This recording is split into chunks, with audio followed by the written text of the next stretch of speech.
నేను ఒక నూతన ఆత్మను పుట్టించాలనుకుంటున్నాను. అయితే వారిలో మొదటిగా నేనేం చేస్తానంటే ఏక మనసును కలుగు చేస్తాను.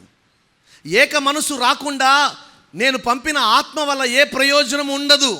కాబట్టి ఆ ప్రజల మధ్యకు నేను మొదటిగా ఏక మనస్సును కలుగు చేసి ఆ తరువాత నూతన ఆత్మను పుట్టిస్తాను.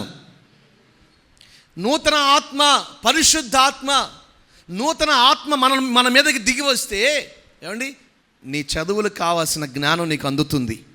పురుషులు 120 మంది, స్త్రీలు ఎంతమంది ఉన్నారో తెలియదు అక్కడ. వాళ్ళందరూ కలిసి ఏక మనసుతో కలిసి మేడగదిలో ప్రార్థన చేస్తున్నారు. వారి మీదకి బలమైన దేవుని ఆత్మ దిగొచ్చింది. హల్లెలూయా. అప్పుడు వరకు తూ అంటే తారాదు, ఏంటి పేదరు అంటే నాకు ఏమీ చేత కాదు, విద్య లేని పామరుడిని, బేస్తవాడిని, చేపలు పట్టుకునేవాడిని. అటువంటి వాడు వేల మంది ప్రజల ముందు నిలబడి ఏమండి ధైర్యముగా ధర్మశాస్త్రాన్ని, జరిగిన వాటన్నిటినీ అక్కడున్న ప్రజలకు ఉపదేశం చేశాడంట, ప్రకటించాడు.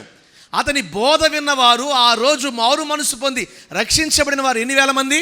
3,000 మంది రక్షించబడ్డారు. ఆ పాండిత్యం ఎక్కడి నుంచి వచ్చింది? అక్కడున్న యాజకులు సైతం ఆశ్చర్యపోతున్నారు. వీడు బేస్తవాడు కాదా, చేపలు పట్టుకునే గలీలుడు కాదా? మరి వీళ్ళకి ఇంత జ్ఞానం ఎక్కడి నుంచి వచ్చిందనంటే వారిలో ఒక నూతన ఆత్మ పుట్టింది, ఒక నూతన అభిషేకం వారి మీదకి దిగి వచ్చింది.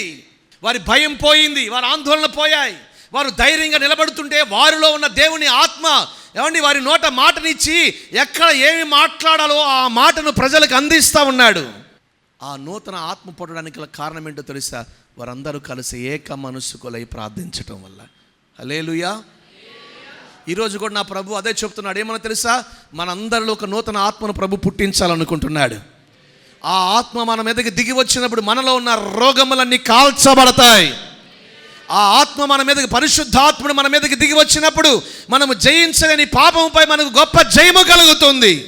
పరిశుద్ధాత్ముడు నూతనంగా ఎప్పుడైతే దిగి వస్తాడో మూయబడిన గర్భాలు తెరవబడతాయి, సమస్యలు తొలగుతాయి, చీకటి కార్యాలు తరిమి కొట్టబడతాయి. ప్రజలు మేలు అనుభవించడానికి, ఒక ఆత్మీయ ఉద్యమం కలగడానికి అవకాశం ఉంది. మరి ఆ నూతన ఆత్మ ఎలా వస్తాడో తెలుసా? ఎక్కడ పుట్టిస్తాడో తెలుసా? ఆయన చెప్పండి, ఎక్కడ? ఏక మనసు ఉన్న చోట. హల్లెలూయా. ఈరోజు చాలామంది ఇక్కడ దాటలేని ఎన్నో ఉన్నాయి, శోధనలో ఉన్నాయి, ఇరుకులో ఉన్నాయి, ఎన్నో పరిస్థితుల మధ్య ఉన్నారు, చాలామంది ఉన్నారు. కానీ వాటన్నిటిలో నుంచి మీరు దాటాలంటే నూతన ఆత్మ మీదకి దిగి రావాలి.